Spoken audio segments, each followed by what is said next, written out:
Welcome to my channel. This is JC Rock and Metal Reviews. My name is John.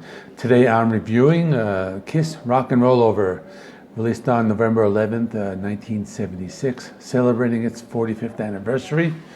So the album was only released a few months after Destroyer. That was a really big album for them. And the Destroyer was produced by Bob Ezrin, and that had a really full sound with the choirs and orchestration, but they had a different producer of this one, and his name was Eddie Kramer.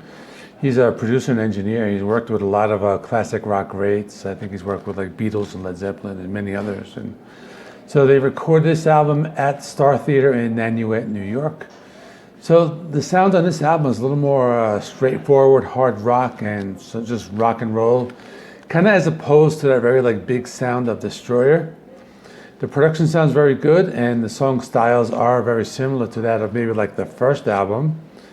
I think with this album, they're trying to like create like a more of a back to basics album, maybe like similar to like their debut. And I think they really did succeed with this. It's a really good album. There's no filler. All the songs are great. Album has some really cool album art. It was created by Michael Dorette.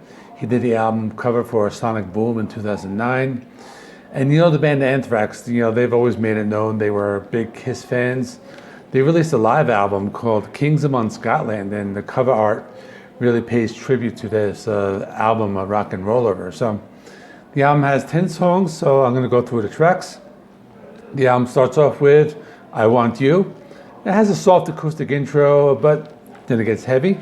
It's a hard rocker, has Paul Stanley on vocals.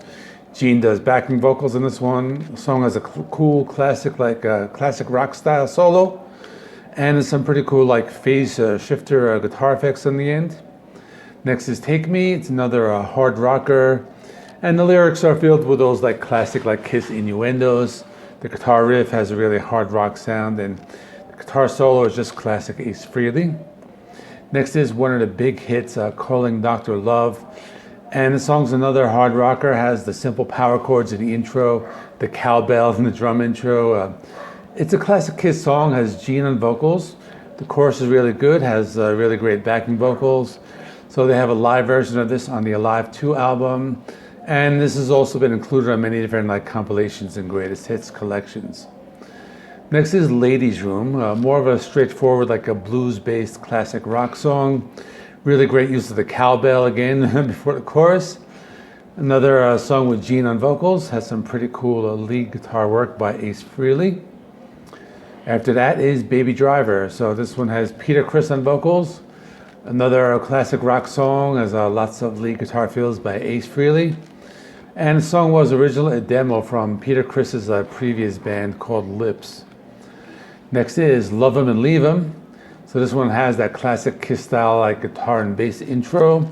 It's a hard rocker, has some power chords in the intro, a bluesy chord progression in the verse, and another song with Gene on vocals. I really like the pounding drums, like especially in the chorus. With that chorus is like really catchy. After that, Mr. Speed, and this one has that straightforward rock and roll blues bass style. This has Paul Stanley on vocals. The song is very catchy, really great guitar sound on this one. Next is See You in Your Dreams. This is a straightforward rocker, has Gene on vocals, has the classic Kiss hard rock guitar sound, very overall like anthemic sound, and the song also has like a very classic guitar solo by Ace. And track 9 is Hard Luck Woman. So this is another one of the big songs. It was the lead single with Peter Criss on vocals. It was originally written by Paul Stanley, and Paul plays a 12-string acoustic in the song. And when Paul wrote it, he actually wanted Rod Stewart to sing the song, but Gene decided no. He said let's go with Peter, so they gave the song to Peter Criss. And we've heard Peter singing before. He has that same type of like style, that like raspy style as Rod Stewart. So Paul was like inspired by songs, like Maggie May and You Wear It Well. And, that was like the main idea for this song. And they were trying for like another like ballad, like another big hit similar to Beth. But this one didn't really chart as well as Beth. Beth was like one of their big songs. But the song is one of their big hits. It's on Alive 2. It's on MTV Unplugged, and on the Unplugged one in the 90s had Paul on vocals. And there's also a 90s tribute album called Kiss My Ass, and that one has Garth Brooks doing a cover song of this. Last song is called Makin Love. It's a Paul Stanley song, just has that classic Kiss. It's a hard rocker, very catchy chorus, and it's a very cool guitar riff, and just an overall hard rock sound. So in conclusion, this was one of my favorite Kiss albums when I was younger. Probably still is today. I probably would rank it very high. All the songs are good. There's no filler on the album. This is a good album, for a newcomer, just like a good snapshot of their classic sound. And really the only song that is like different from their like classic sound is Hard Luck Woman. That's a little more of like a country song, but they always have a ballad anyway, but otherwise very strong album, and something I always rank very highly.